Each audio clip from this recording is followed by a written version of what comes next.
galderakin hasiko naiz, ze modu zaudete, zelan dago taldia, ez dakit bajak baditxun talde partidurako. Bueno, oso gogotsu ez, berriz ere partidu bat jolasteko, berriz ere lehiatzeko, azken finean bi aste on gara ezin lehiatu gabe, selekzioa koparoia zegoen, hortik aurrera talde guztia ondo dago, ez dugu lesiorik, hori seinale ona da, ze, bueno, niretzako zailagoa izango da bai konbokatoria eta bai hamaikakoa egiteko, baino entrenamenduetan lehiakorrak gea, azkenean postu bat irabazi behar dugu, baita ere partidurako jokalari asko edukitzea ona da, zein, hamaikako bat atera dezakezu ideia batekin, jokalariak gorde edo aulkia luzeagoa izan, eta hori gero gauzak aldatzeko partiduan zehar edo egiten ari garrena mantentzeko oso positiboa da. Egunon, Jorai. Egunon. Piskat neurri hartzen ari zinetenean, beste etenaldi bat. Ez da erreza gola ritmo hartzea? Ez da erreza.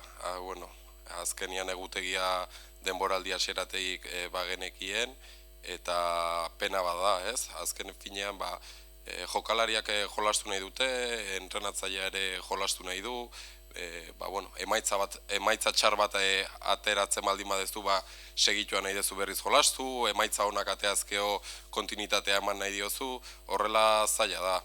Orain bi asteko etenaldia, luzea eta gorra izan da, ez? Egun libreak eman ditugu ze beharra genuen, alik eta hobekien entrenatu degure bai Madrileko partidua prestatzen, baina partidua zakazunean zehose falta da, ez? Uste eta lare lan saio honak egin ditugula, eta esan dute modua berriz gogotsu gaude lehiatzeko, orain martxoa hasten da, 4 partidu jarraian ditugu, hasten gara Bilar Fuenlabradan eta bukatzen dugu hilabetea Sevillan Betisen aurka, orain ez dago etenik, hasi que aprobetxatu behar dugu, hilabete luzea eta gorra dakagu aurretik, baino prestet eta gogotsu gaude. Madrildarrekin aspertu hartu behar duzu, ondorengo asteetan, asteko Real Madrid. Hortxe, txapeldunen ligan Real Madrid.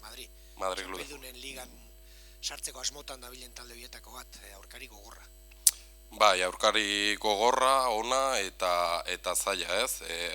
Azken finean aurre denboraldian behien aurka jolastu genuen, oso urruti ondu ginen partidu hortan, denboraldi hasieran ere ipuruara etorri ziren eta emaitza gogorra izan duzan partidu hortan, bat eta 6-ekoa, azken finean denboraldiko emaitza gogorrena, baina, azkeneko astetan esan duten moduan, Eibar azigo bat gara, Eibar garatuagoa gara, eta Bilarko partidua oso desberdina izango da.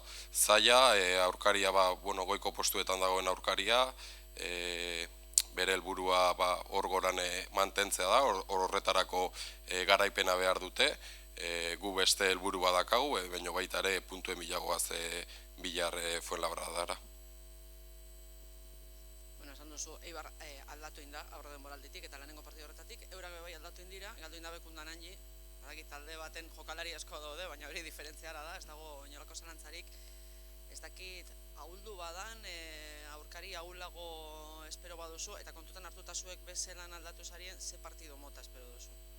Bai, azken finean, futbola talde kirola da, baina realitatea da, jokalari diferentzialak asko aldatzen dutela talde bat, eta kasu honetan, Rachel Kundanan ez egotea, ezagita taldea ahultzen duen, baina bai karakteristika batzuk galtzen ditu, ez?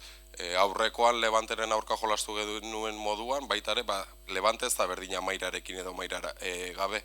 Azken finean gu, planteamentu desberdinak egiteko aukera dakagu, baina aurkariaren zelaia jute ganean eta Rachel bezalako jokalari bat dakanean aurkariak edo Maira bezalako jokalari bat dakanean aurkariak, bildurra maten dizu hain gora aurkariaren bila jutea, ze gero distantzia asko azkazu zure bizkarrea eta horrelako jokalariak min asko egin dezakete.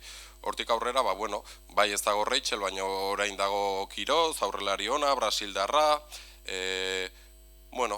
linea berdinaz jarraitzen du Madrid, azkeneko 5 partidu galdu gabe, 2 garaipen, 3 berdinketa, azkenean gol asko sartzen dituen talde bada, gauza asko pasatzen dira beraien partidotan, eta gure helburua da kontrarioa, ez? Atea utxean uztea, hortik aurrera beste guztia egitera, eta gauz gutxi pasatzea. Uste dut defentsiboki beti egin dugu lan ona, azkeneko partiduan uste Levantaren aurka lan oso ona egin genula defentsiboki, transizioak ere izan genitun, gol aukerak ere, bide hortatik jun behar dugu Bilar Madrid Klub de Futboleren aurka, gertu goteko puntuak ekartzeko buelta. Azken galdera ez da partidori buruz, baizik eta renovazioi buruz, jakin izan ditugu pare bat, azkenengo aste hauetan, imaginatzen dut, posik alde horretatik, ez? Zube jarraitzen duzu, eta proiektuari pixka bat jarraitutasunaren motia garrantzitsua izango dela. Oso kontentu eta pozik, ez? Azkenen nire renovazioarekin, lehenengo harria jarri genuen proiektuari kontinuitatea emateko, nire renovazioarekin ja lanketa bat kirol zuzendaritzarekin egitea dago, bai dazkagun jokalariak jokalari horien renovazioekin, baita ere kanpoko jokalariak ere segitzeko eta aztertzeko eta posible baldin bada ere inkorporatzeko. Oso kontentu bai Espe eta Laura Kaminoren renovazioarekin, azkenian lehen urtean iritsi ziren Eibarrera, ni bezala, jokalari gazteak, nun zailtasun batzuk izan dituzte hasiera batean, aurreko denboraldian igual kostazitzaien lehenengo itzuli horretan, baino bigarrengoan ja rendimendu oso ona eman zuten, aurten ere Espe partidu guztia jolastu ditu, Laurak bai izan zuen lesio bat hasiera, baino orain ondo dago, guretzako jokalari garrantzitsuak eta jokalari gazteak, eta helburua da errendimendua ematen jarraitzea eta baita ere azitzen segitzea, ez?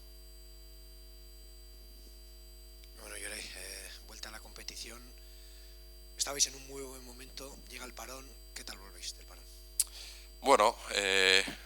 Te respondo mañana, ¿no? A ver qué tal competimos, pero la verdad que es un poquito complicado el calendario, ¿no? Porque, la jugadora siempre quiere jugar, el entrenador siempre quiere jugar, cuando consigues un mal resultado enseguida te quieres resarcir de ello, cuando haces un buen partido o consigues resultado pues quieres darle continuidad y este calendario pues no te permite, ¿no? A partir de ahí ahora hemos tenido 2 semanas sin competición, donde hemos dado unos cuantos días libres porque hacía falta también, y tenemos ganas de volver a competir, ¿no? Cuando no tienes competición, pues el cuerpo se relaja, y esta semana ya nos hemos vuelto a tensionar con el Madrid Club de Fútbol para preparar ese partido.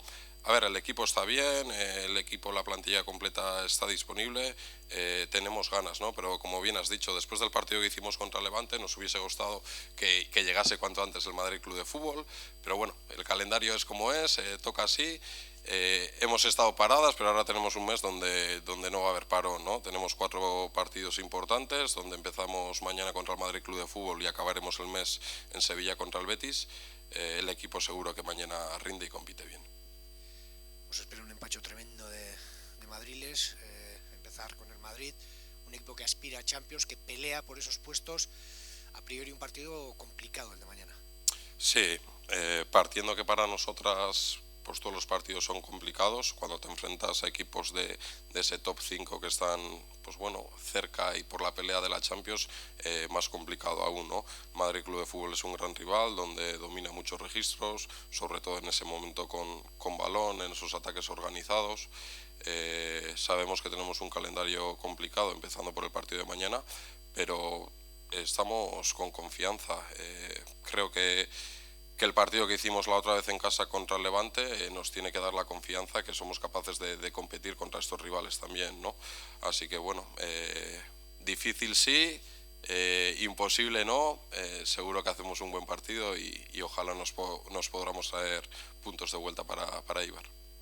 ¿Cuántas veces habéis hablado esta semana del 1-6 de la primera vuelta? De alguna forma, ganas de demostrar y una buena oportunidad de demostrar que este Eibar no tiene nada que ver con aquel. Así es, parece que hayas estado en la charla, ya les dije, ¿no? Tuvimos una experiencia de pretemporada donde estuvimos muy lejos, cuando jugamos en Palencia. El partido de la ida también fue un resultado abultado y doloroso, que creo que tampoco refleja, fue demasiado, ¿no? Nos metieron 3 goles al final y estuvimos lejos, ¿no? Y ahora somos otro Eibar y tenemos que estar mucho más cerca.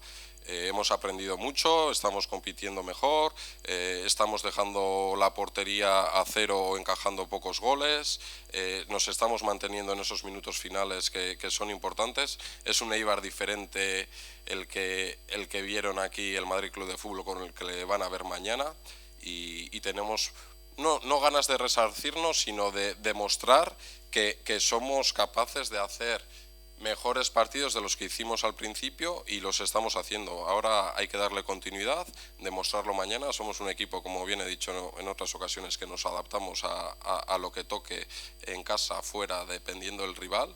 Mañana nos volveremos a adaptar y seguro que competimos muy bien y traemos algo de vuelta.